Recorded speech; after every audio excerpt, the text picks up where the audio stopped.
I knew what the night was before I even stepped into it. You ever feel that? When something's already happened, but you're just catching up to it? Yeah, it was like that.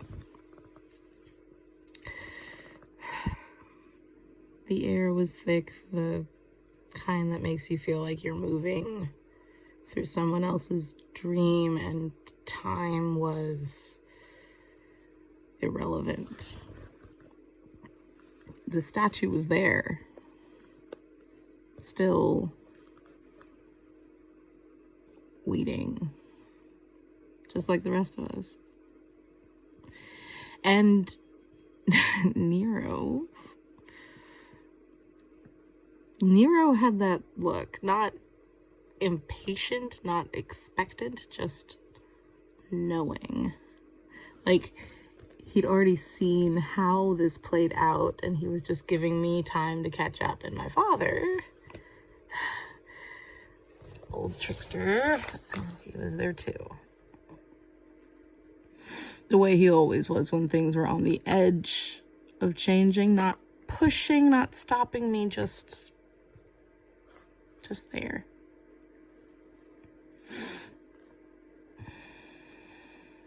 I don't even remember who spoke first, but it doesn't matter.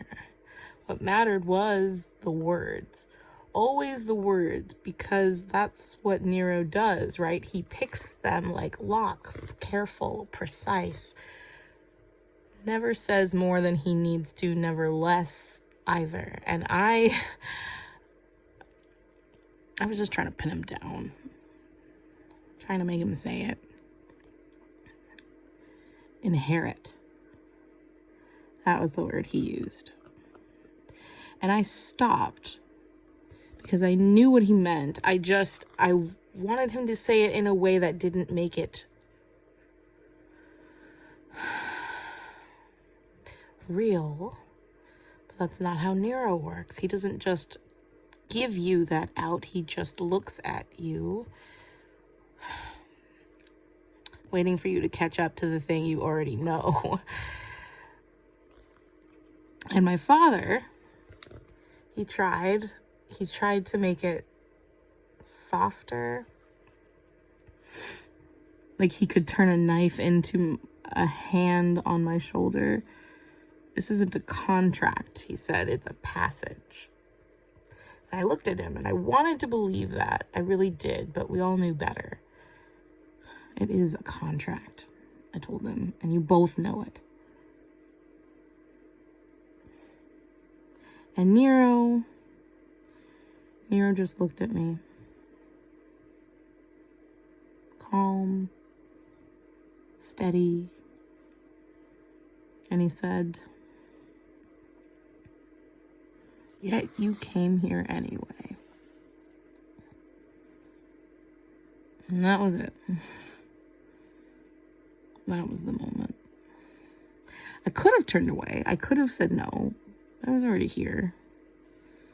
Already catching up to something that had already happened. So I told him, if I do this,